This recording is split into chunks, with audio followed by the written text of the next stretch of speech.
parle parce que je travaille dans le pays. Je suis moi-même un ancien diaspora. Je suis rentré en 2014. Je travaille dans le pays, ça fait bientôt 9 ans. Ils savent que l'Europe est saturée et qu'il y a encore une marge de progression, d'investissement en Afrique. Bonjour monsieur, Bonjour. merci d'avoir accepté de répondre à nos questions. On est dans Congo à Paris, vous avez participé à l'une des tables rondes. Avant de commencer, est-ce que vous voulez bien vous présenter succinctement? Alors oui, merci de l'interview. Moi c'est Monsieur Joël Kabouya, je suis directeur général adjoint d'Ecobank RDC. Alors Ecobank est une filiale d'un groupe qui est présent dans 35 pays, sans compter les bureaux de représentation, d'où l'intérêt pour ces diasporas. Pas seulement congolaise, mais aussi la diaspora africaine, parce qu'on est présent dans une trentaine de pays africains. Alors, notre présence ici, c'est naturellement pour rencontrer ces diasporas qui fait partie déjà de notre clientèle aujourd'hui, mais c'est également pour présenter de nouveau notre offre digitale qui adresse certains sujets qui sont des thèmes de notre table ronde, notamment l'offre numérique, mais également l'agriculture. D'accord. Et pourquoi, en dehors de cela, quand vous regardez un peu l'offre de la banque, je pense au niveau de la diaspora, les gens ont toujours tendance à comparer l'offre qu'il y a ici et l'offre que vous avez là-bas. Et si vous, personnellement, vous comparez ces deux offres, qu'est-ce que vous en pensez? Alors la petite différence, ça va être au niveau du coût, mais ça c'est normal, c'est lié à la structure du pays, c'est lié à la réglementation, c'est lié à la structure même de lever des ressources, comme on le dit. En Afrique, on est encore sur des coûts de ressources qui sont beaucoup plus élevés. Mais l'avantage sur l'offre locale, c'est que ces personnes peuvent plus facilement lever ces fonds, plus rapidement, et adresser directement des financements ou des investissements sur place.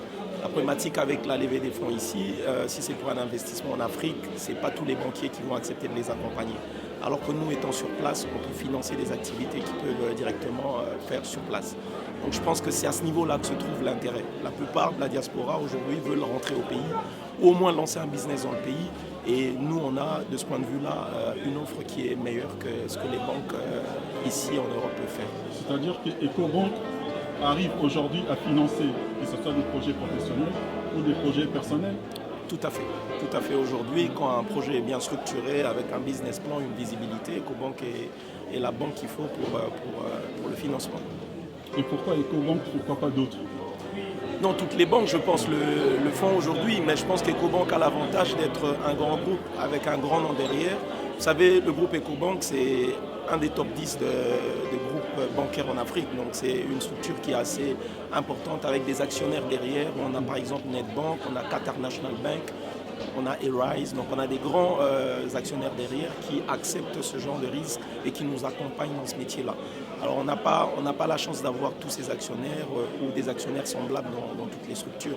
Mais je pense que la vision aujourd'hui, l'offre locale aujourd'hui, c'est pratiquement toutes les banques qui vont vers cette clientèle-là et qui sont prêtes au fait à financer des projets localement.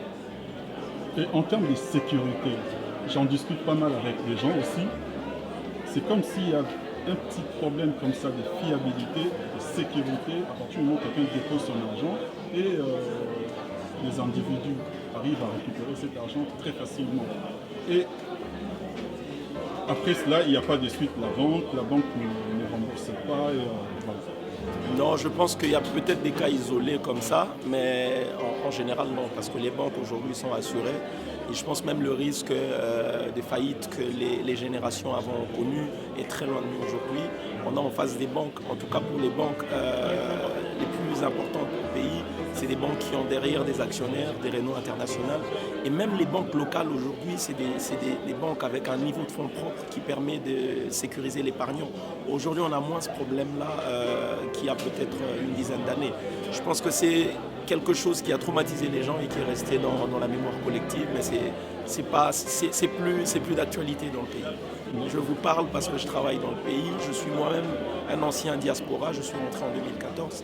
Je travaille dans le pays, ça fait bientôt 9 ans. Donc ce n'est plus le cas aujourd'hui. Si vous avez 2-3 petits conseils à donner à tous ces gens qui vous regardent et qui ont envie de rentrer, qui ont des projets et qui hésitent. Alors moi, ce que je dirais aux gens, c'est que comme moi, je pense qu'eux tous sont analysés également. Ils savent que l'Europe est saturée et qu'il y a encore une marge de progression, d'investissement en Afrique.